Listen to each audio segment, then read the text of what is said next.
and welcome back to Tampa Bay Right Now. I'd like to introduce Valerie Burke. Valerie is the founder of Home Sweet Home Animal Rescue of Tampa Bay, a nonprofit organization that provides a positive environment for parrots and small farm animals. Valerie, thank you for being here. Thanks for inviting me. No, good to be here. That's awesome. So I love the name, first of all. You know, it's it was so sweet. I love it. It is. Tell us about it. It's definitely what we represent. We provide a home for small farm animals and for parrots. We don't actively seek adoptions because of the type of animals that we have. Parrots, especially we specialize in macaws, and macaws live about 70 years. Wow. These are little 4- and 5-year-olds, and the average person only keeps a macaw for 3 to 5 years. So the average macaw has about 15 owners in a lifetime, which creates a very, very big problem for an animal with that kind of mental capacity. Well, they're very smart. We were just talking about that. Exactly. I mean, they talk. They talk, exactly. So just about the time they're settling into one home, they usually go to another one. So originally my thought process was to take them in and adopt them out, but I see that's not really in their best interest. Right. How long have you been involved with Home Sweet Home? I founded Home Sweet Home in 2007, October of 2007. So. Have you always had a love for exotic parrots and farm animals? I actually was a zookeeper. Oh, okay. Yeah. So I've worked with birds. I did manatee rescue and rehab. I have a pretty strong wildlife background as well. So, but the birds, they're pretty cool. And part of the attraction is the fact that they do talk. And all my birds speak with a Boston accent.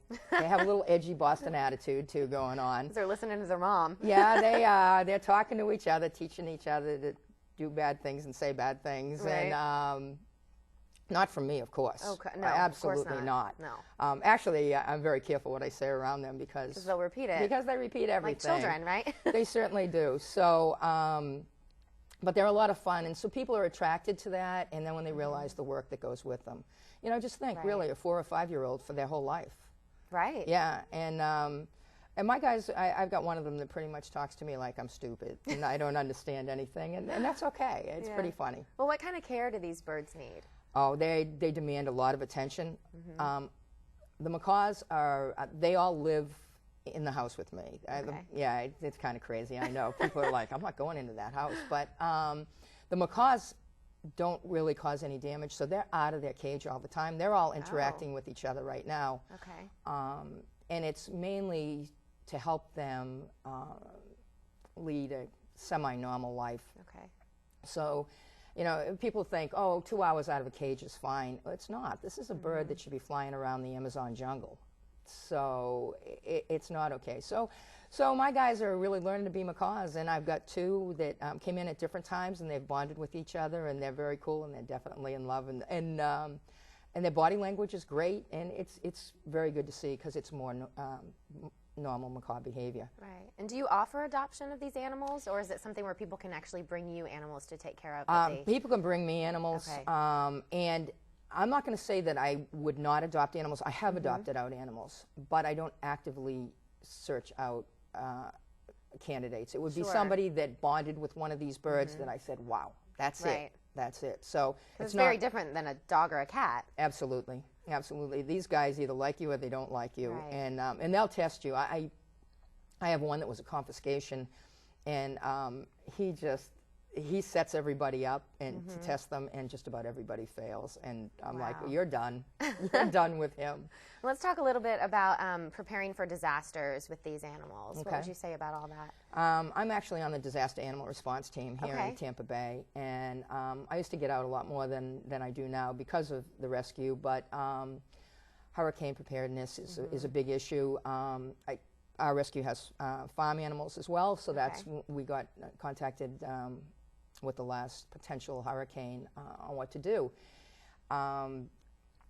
You know, one of the things with farm animals is you don't want to lock them in a barn at all, because if the barn collapses, the animals are trapped. So you want to have at least an acre, let them out, lock them out of the barn, and just let them fend for themselves. They'll do pretty well. So you want to make sure you have enough medical supplies on hand and enough medications. Your dogs and cats, you want microchipped. But not only do you want them microchipped, you want to have their microchip numbers with you. Okay. I'll tell you what happened. I was at Katrina, and some of these animals were microchipped, but we couldn't get in touch with the people because their houses were destroyed. And they'd call, but they didn't have the microchip numbers. Well, we had 1,500 animals. Oh, wow. So it wasn't that simple. So if you have your microchip number on you, I used to put it on my keychain. Yeah, plug it into your cell phone or something. Yeah, you want to be careful about your cell phone too, in case you can't, That's you lose the true. battery. But Yeah. so I would do that. Yeah. So. So how can people in the community get involved? How can other organizations partner with you? You know, I do some work with other organizations, and we try and do a lot of work with kids. Bright Futures program, Boy Scouts of America, that kind of stuff. I actually have a pre-vet student that contacted me about coming out and doing some volunteer work. So, and we go out and help the community as well. We'll go out and advise them. People will get animals, they're not quite sure what to do. Go out and do consults all the time for them.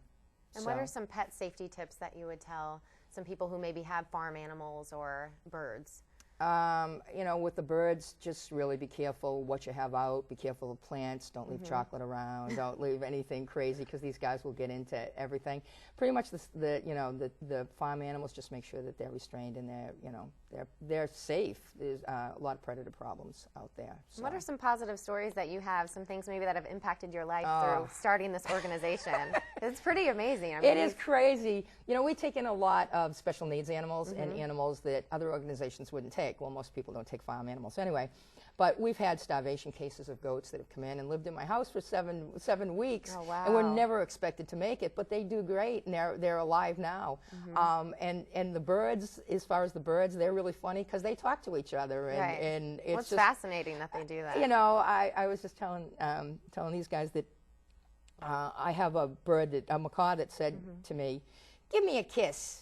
And one of the African greys went, "I love you." Oh, that must be awesome for you. It is. Thank you for sharing all of these stories with us. Well, thank you very much. Being here. Thank you for having me. Thank you to all of our guests for joining us today. If you have questions, comments, or would like more information about animal rescue, you can visit our website at mytvtampabay.com. That's what's happening right now in Tampa Bay. I'm Allison Burns. See you next time. Good night.